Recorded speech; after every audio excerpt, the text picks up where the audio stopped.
بسم اللہ الرحمن الرحیم۔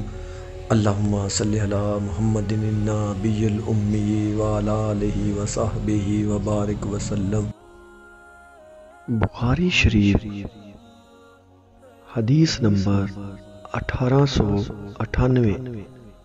رسول اللہ صلی اللہ علیہ وآلہ وسلم نے فرمایا، جب رمضان آتا ہے تو جنت کے دروازے کھول دیے جاتے ہیں۔ بخاری شریف حدیث نمبر 1899۔